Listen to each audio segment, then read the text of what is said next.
Last of Us Part 2 review. Major spoilers alert, reader discretion is advised. Though I waited more than a week from its release and posting this, actually like 2 weeks. This review is from someone who have freshly played or had stream marathon its Part 1, Left Behind prequel, and Part 2. Storyline. Naughty Dog and director Neil Druckmann sure know how to stir and rattle us up. From playing Part 1, we're able to understand why Joel had to do what he did. It's like the Extraction movie where Tyler grew fond of the kid he had a job for as he lost his own child before. The problem from Joel's action was that he decided on his own while Ellie wanted a cure to come out from her immunity of the disease. Ellie was unconscious, so that's why Joel had to call the shots. This, we all can tell back then, will eventually cause an issue between him and Ellie, which definitely did. Note how Big Little Lies catch up to us. Not to worry, the tandem somehow fixed their ties. From playing Part 2 and still remembering Joel's reason from Part 1, I'm able to honestly say that Joel's action was selfish as it was for his own interest. With the cover on my game case, it had Ellie's and Abby's face. One huge giveaway that Abby has a big role in this game. From playing Part 1, I was sure in range when Abby called Joel with a golf club. Like, who wasn't? I really despise her because, hello, Team Daddy Joel all the way. It was such a tragic way for him to go. From finishing Part 2, I no longer hate Abby. I praise her character arc way better than Ellie's. The storytelling of Part 2 is beautiful, non-linear, and with the right pacing. I call the style vantage point, or perhaps properly as character arcs. We played as Ellie first half of the game, then changed to Abby after their confrontation. Same timeline, each with different backstory.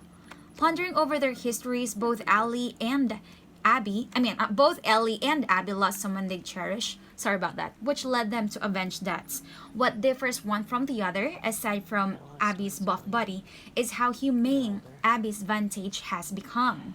She has found purpose with Yara and love, the latter of whom was the reason why Dina was able to live. Abby learned how to set priorities and when to walk away. Ellie, on the other hand, no pun intended, was so vengeful that she lost everything. She had a beautiful family with Dina, yet Ellie still left them and chased after Abby. With their hopefully last fight, Ellie lost to Abby 2 of her fingers, which later made her struggle playing the guitar. It's just sad. Her way of playing the guitar was how she reminisces or connects back memories with Joel. So again, please take note from Abby. Let's learn to set our priorities straight. As for the combat play, stealth isn't really my forte. Even with the Uncharted series, I always ended up shooting all the bad guys to death. Going back to Till You 2, the stealth has improved as the runners are now able to detect you and a new indicator for the infected's awareness is available.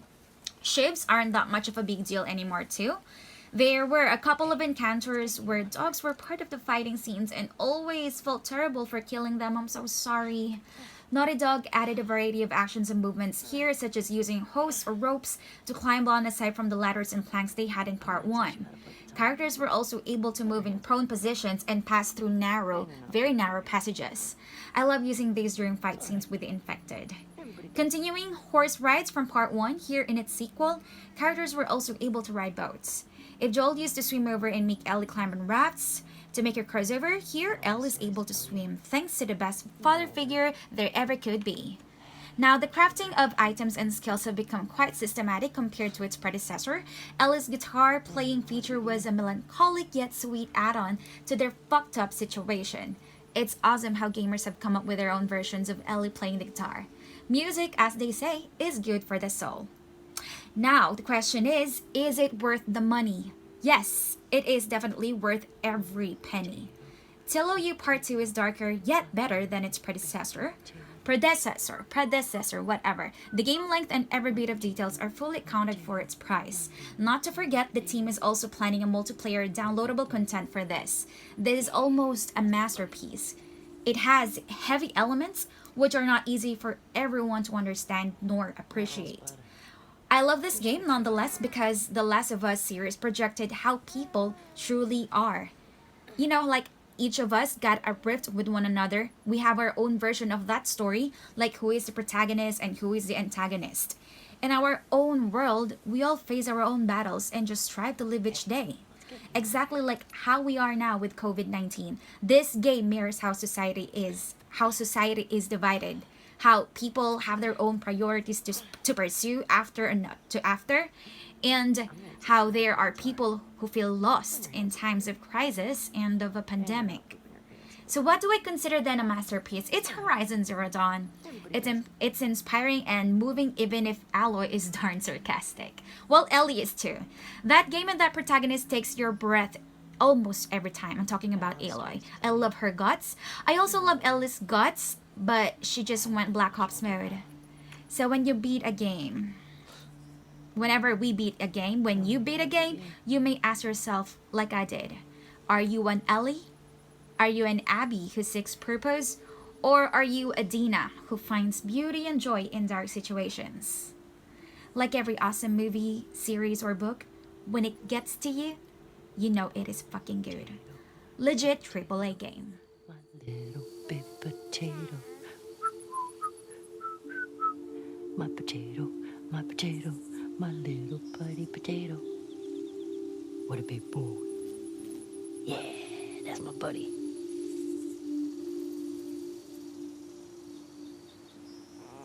All right, little spud. We should go check on Mama.